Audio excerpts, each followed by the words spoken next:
안녕하세요. 재무제표 파헤치기의 전도사냥꾼입니다. 오늘 살펴볼 기업은 JW생명과학 주식회사입니다. 파트는 크게 세 부분으로 나뉘어져 있습니다. 파트 1, 회사 개요입니다. 우선 기업 정보에 대해서 한번 살펴볼게요. 1994년 5월 10일에 중회화학으로 설립된 회사가 2002년 6월 10일에 중회로 이름을 변경하였고, 업종 또한 원료 합성업에서 의약품 제조업으로 바뀐 것을 알 수가 있어요. 2011년도 3월 달에 JW생명과학으로 최종 이름이 변경된 것을 알 수가 있습니다. 영위 사업은 아주 간단한데요. 전문 의약품에 속하는 수액을 전문으로 생산하는 그리고 판매하는 회사인 것을 알 수가 있습니다. 주권 상장 여부는 2016년도 10월 달에 코스피 시장에 상장된 것을 알 수가 있고, 본사는 충청남도 당진시에 있는 것을 알 수 있어요. 주식의 총수 및 주주 현황인데요. 우선 보시는 것처럼 보통주와 우선주 모두 발행 가능한 주식수로 잡혀져 있는 것을 알 수가 있어요. 그 중에 보통주와 우선주가 각각 1600만 주 그리고 300만 주 정도가 발행한 주식인 것을 알 수가 있고, 감소한 주식수가 각각 다음과 같은 것을 알 수가 있어요. 우선 보통주가 감소한 이유는 감자 때문인 것을 알 수 있고, 우선주가 감소한 이유는 감자 및 보통주로 전환돼서 그렇게 된 것을 알 수 있습니다. 자기 주식수는 35만 주 정도가 돼서 전체 주식수 대비 2.08%를 가지고 가는 것을 알 수가 있습니다. 거래량을 살펴보면은 0.24%이고, 비교 대상으로 볼 수 있는 대한약품은 0.16%인 것을 알 수가 있어요. 절대적인 수치로 봤을 때는 굉장히 낮은 수준이라 시장에서 큰 관심을 받지 못하는 상황이라는 것을 알 수가 있습니다. 주주 구성 현황을 이어서 살펴보면은 이윤우 외에 특수관계인 6명이 34.84%를 가져가는 것을 알 수 있고, 자사주가 2.08, 그리고 기타가 63.08%인 것을 알 수가 있어요. JW생명과학이 단일 생산 품목, 즉 수액만을 생산하는 기업이기 때문에 여기서 실제 부문별로 어떠한 비중으로 매출을 가져가는지를 살펴보면 도움이 될 것 같아요. 기초수액과 TPN, 그리고 특수수액, HMO, 영양수액, 그리고 상품 등이 있는 것을 알 수 있어요. 여기서 TPN이라고 하는 것은 칼로리나 필수 지방산 보급을 위한 수액인 것을 알 수 있고, HMO는 인공신장 투석 관리를 위한 수액이라는 것을 참고로 알고 넘어가시면 될 것 같아요. 여기서 특이할 만한 점은 기초수액, 즉 33%의 매출을 가져가고 있는데 TPN도 33%, 그리고 수출로 가져가는 TPN이 4%가 되는 것을 알 수 있어요. 특수수액 HMO, 영양수액과 상품 모두 국내에서만 발생하는 거기 때문에 실제 JW생명과학에서 발생시키는 국내의 매출 비중이 96%나 되는 것을 알 수 있고, 실제 수출에서 발생하는 비중은 TPN에서만 발생하고 그것이 전체 매출의 4%에 불과한 것을 알 수가 있습니다. 실제 K거 기준으로 봤을 때 최근 3년 동안 TPN에 대한 수출 부분이 53.6%로 많이 늘어난 것을 알 수가 있는데, 그렇다는 것은 불과 3년 전만 해도 TPN의 수출 비중이 4%보다도 더 낮았을 가능성이 크다라는 것을 암시합니다. 수액에 대한 시장 여건에 대해서 한번 살펴볼게요. 우선 수액이라고 하는 것은 전문 의약품인데 필수적인 기초 의약품으로 크게 세 가지 종류로 나뉜다고 합니다. 첫 번째로 기초 수액, 두 번째로 영양 수액, 마지막으로 특수 수액으로 나뉘는데요. 실제 2017년에는 고령화 사회가 되었고 2017년에는 고령 사회가 되어서 실제 우리나라는 더 많은 수액에 대한 수요가 늘 것이라고 예상을 해볼 수 있어요.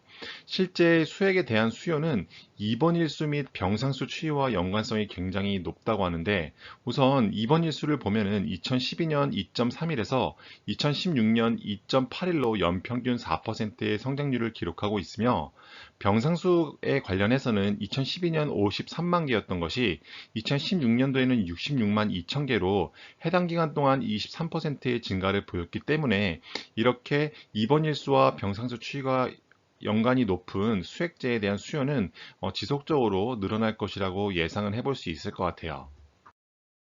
비용의 성격별 분류를 한번 살펴보면은 밑줄친 급여나 퇴직급여, 복리후생비 같은 것은 고정비의 성격이 강하다고 볼 수 있는데 이 밑줄친 모든 것을 다 합쳐도 채 25%가 되지 않는 것을 알 수 있어요. 따라서 나머지 75%가 변동비 성격을 가진 것을 알 수가 있는데 보시는 것처럼 원재료가 전체의 50.5%나 되는 것을 보면 간단히 이해할 수 있을 것 같아요. 그렇기 때문에 이 회사는 변동비 성격이 강하기 때문에 이 실제 원재료 비중이 높고 원재료의 가격 추이와 판매 가격 추이, 그 다음에 실제 공장이 생산 가동한 가동률을 한번 살펴보는 게 도움이 될 텐데요. 우선 원재료 가격 추이를 보시면 2018년도부터 2020년도까지 밑줄 친 부분을 보면은 노란색 부분은 가격이 점차 올라간 것을 알 수 있어요. 원재료 가격이 올라간다고 한다는 것은 이 회사가 생산을 하는데 굉장히 부담이 될 수 있다는 것입니다. 또한 제품 등이 실제 원재료 가격이 높아짐에 따라서 가격을 정가했는지를 살펴보면은 밑줄 친 이 HDBO 이 부분만 2018년도 6,211원에서 6,400원으로 올랐고 나머지 부분은 하나도 오르지 않은 것을 알 수 있어요. 다시 말해서 JW 생명과학이 원재료 가격이 오름에 따라서 그 원재료 가격에 대한 인상분을 제품 가격에 전이시키지 못했다라는 뜻이 됩니다. 당해 사업연도, 즉 2020년도 사업연도의 가동률을 살펴보면은 평균 가동률은 98.3%로 거의 맥스를 찍고 있다라고 보시면 될 것 같고, 더욱이 당진 공장에서는 실제 이 평균 가동률이 거의 90% 후반이기 때문에 실제 증설을 조금 하고 있는 것으로 나타나고 있지만 어쨌든 평균 가동률이 굉장히 높다라는 것은 이 자료만 가지고 봤을 때 이 회사의 매출을 더욱더 증가시키는 데는 훨씬 더 많은 증설을 해야지 매출이 증가할 수 있을 것이라고 예상을 해볼 수 있을 것 같아요. JW 생명과학의 대차 정보를 살펴보면은 최근 들어서 조금 더 하락한 추세인데 어쨌든 총 주식수 대비 대차정보 주수는 0.69%로 굉장히 낮은 수준의 대차정보 주수를 보이는 것을 알 수 있습니다. 파트 2 재무제표 분석입니다. 재무상태표를 보고 증감 내역을 확인하자인데요. 우선 좌측 상단에 보면은 증감률에 대한 최근 5년치에 대한 자료를 알 수 있는데 자본금은 최근 5년 동안 한 번도 증가되지 않았고 자본은 8%씩 증가한 것을 알 수 있어요. 다시 말해서 증자를 하지 않은 상태에서 계속해서 이익잉여금이 쌓아갔다라는 뜻이 됩니다. 부채는 계속해서 마이너스 3%씩 역성장을 해서 아주 좋은 흐름을 보이고 있는 것을 알 수 있어요. 2020년도를 보면은 실제 자본금은 계속해서 396억 원인 것을 알 수 있고 부채는 860억 원인데 비해 지배주주 지분에 해당되는 자본은 1321억 원으로 실제 이 회사의 재무 상태는 굉장히 양호하다라고 볼 수 있을 것 같아요. 본업에서 비용을 빼고 남는 돈이 얼마 있는지를 알 수 있는 영업이익인데요. 보시는 것처럼 영업이익률이 2016년부터 2020년도까지 등락은 있었지만 꾸준히 상승해서 21.5%까지 달성한 것을 알 수 있어요. 제가 일전에 말씀드렸듯이 영업이익률이 20%가 넘어간다는 것은 이 회사가 자신이 하는 사업 분야에서 배타적인 수익률을 낼 수 있는 능력을 갖고 있다라고 보시면 될 것 같아요. TTM 기준으로 봤을 때에도 20.3%로 굉장히 높은 수준의 영업이익률을 보이는 것을 알 수 있습니다. 앞에서 살펴봤듯이 이 회사가 매출 원가에 대한 비용을 실제 판매 가격에 전이시키지 못한다고 말씀드렸지만 하지만 그것은 기우라고 볼 수 있는 게 영업이익률은 계속해서 20%대를 나타내기 때문에 그 부분에 대해서는 크게 걱정하지 않으셔도 될 것 같아요. K거 기준으로 봤을 때 매출액과 영업이익의 상승률은 다음과 같습니다. 매출에서 외상 비중이 얼마만큼 되는지를 살펴볼 수 있는 매출액 대비 매출채권 비율입니다. 2016년도와 2017년도에는 20%대 중반에서 후반대로 굉장히 높은 매출채권 비중을 가져가는 것을 알 수 있어요. 2018년도부터 조금 안정화돼서 10%대 후반과 20%대 초반을 왔다 갔다 하는 것을 알 수 있습니다. 추세적으로 봤을 때는 조금 낮아져서 다행이라고 보지만 어쨌든 절대적인 수치로 봤을 때 20%대에 해당하는 매출채권은 조금 높은 수준이라고 볼 수 있을 것 같아요. 실제 K거 기준으로 봐도 매출액이 매년 5%씩 증가할 때 매출 채권 및 기타 채권은 마이너스 0.3%씩 감소한 것을 알 수가 있지만 어쨌든 절대적인 수치가 감소할 만큼 크게 감소하지는 않았다는 점 알고 넘어가시면 좋을 것 같아요. 창고에 재고가 얼마나 있는지 살펴볼 수 있는 재고자산 회전율인데요. 우선 재고자산 회전율은 높을수록 재고가 빠르게 소진된다는 뜻입니다. 보시는 것처럼 재고자산 회전이 2016년도에는 9.3, 그리고 2020년도에는 11.3으로 재고자산 회전율이 점차 빠르게 소진된다는 뜻이고, 그만큼 재고자산이 빠르게 매출로 전환이 된다라고 보시면 될 것 같아요. K거 기준으로 봤을 때에도 매출액의 증가율이 6.8%, 재고자산이 4.0%로 매출액의 증가가 더 높은 것을 알 수가 있습니다. 제품과 서비스를 만들려면 생산시설이 필요한데 우리는 그것을 유명자산의 비중으로 한번 살펴볼게요. 매출액의 비중이 2016년부터 2020년도까지 꾸준히 증가한 점을 알 수 있고, 그렇기 때문에 유형자산의 비중이 상대적으로 낮아진 것을 알 수가 있어요. 무형자산의 비중도 2016년도에 3.3%에서 2020년도에 3.1%로 낮아진 것을 알 수가 있습니다. 제가 무형자산을 살펴볼 때 항상 유념 있게 주의 깊게 살펴봐야 되는 것은 바로 얼마만큼을 개발비로 계산시키느냐인데요. 다행히 JW 생명과학은 실제 확인해 본 결과 어떠한 개발비를 무형자산화 시키는 것을 확인할 수 없었습니다. 증감률을 보면은 매출액과 유형자산 그리고 무형자산의 증감률은 다음과 같이 나타났습니다. 2016년부터 TTM 기준으로 손익계산서 항목별 증감률을 한번 살펴볼게요.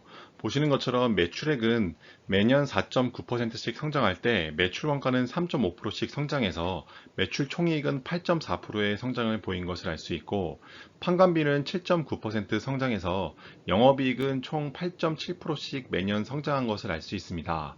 하지만 영업의 손익을 더하고 뺀 당기 순이익은 매년 마이너스 2.6%씩 역성장한 것을 알 수가 있습니다.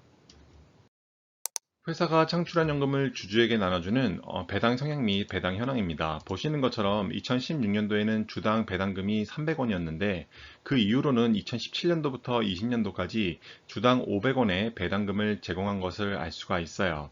2020년도 기준 현금 배당 수익률은 2.41%로 국고채 3년보다는 높은 수준을 유지하는 것을 알 수가 있어요. 현금 흐름표를 통해서 실제 기업의 돈의 흐름을 파악해 보자입니다. 우선 영업활동 현금 흐름과 투자활동 현금 흐름의 절대값을 한번 비교해 볼게요. 어떤 해도 영업활동 현금 흐름이 투자활동 현금 흐름보다 값이 낮았던 적이 없습니다. 다시 말해서 이 회사는 어느 한 해도 자신들이 벌어들인 돈보다 투자활동에 더 큰 돈을 쓰진 않았다라고 보시면 될 것 같아요. 기말 현금 및 현금성 자산을 보면은 2016년도에는 4억에 불과하고 2020년도에도 26억 원에 불과한 점은 회사의 현금성 자산은 조금 부족하다.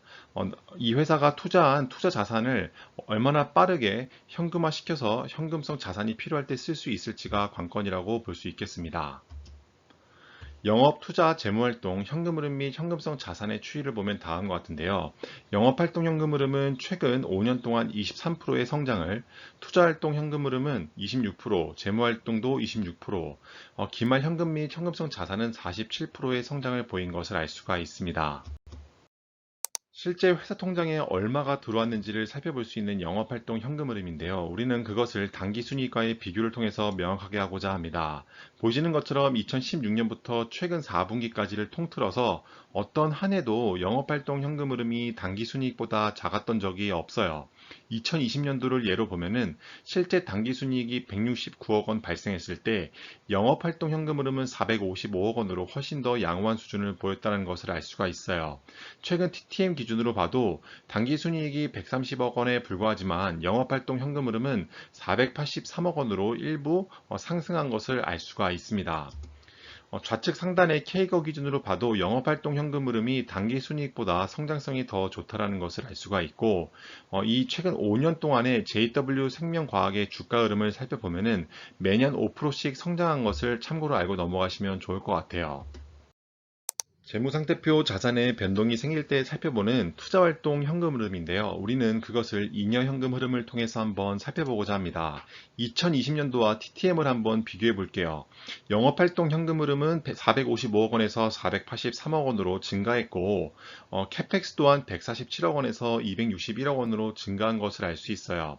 영업활동 현금 흐름은 증가했지만 캐펙스가 증가한 폭이 더 크기 때문에 실제 프리캐시플로우 입장에서 봤을 때는 2020년도에 357억 원이 TTM 기준으로 222억 원으로 떨어진 것을 알 수 있어요. 하지만 다행히도 이렇게 영업활동 현금 흐름이 계속해서 증가폭을 보인다고 한다면 이 캐펙스의 비중이 261억 원에서 147억 원 정도의 수준으로 다시 내려간다면 이 프리캐시 플로우의 값이 급등할 수 있는 상황이 연출될 수 있고, 그렇다는 것은 주가가 갑자기 반등할 수 있는 그러한 가능성도 내포할 수 있다라고 볼 수 있을 것 같아요. 좌측 상단에 보면은 영업활동 현금 흐름과 캐펙스, 그리고 잉여현금 흐름, 그리고 주가 상승의 K거 기준으로 얼마만큼씩 상승했는지를 나타내는 자료이니 참고로 보시면 도움이 될 것 같습니다. 파트 3, 기업의 적정 가치입니다. 기업 주가 차트를 한번 살펴볼게요. 현재 15,800원대에서 거래되고 있는 JW 생명과학은 최고점인 34,450원, 최저점인 1,450원을 찍었던 적이 있는 것을 알 수 있어요. 실제 5년 동안 JW 생명과학을 가지고 있었다면 어느 정도의 수익률을 발생시켰는지를 살펴보겠는데요. 여기서 나오는 자료는 배당금을 제외한 순수한 상승률에 대한 자료라는 것을 알고 넘어가시면 도움이 될 것 같아요. JW 생명과학은 5%, 코스닥과 코스피 지수는 각각 8에서 10%씩 상승을 했기 때문에 시장 수익률보다는 조금 낮은 수익률을 보였다라고 보시면 될 것 같습니다.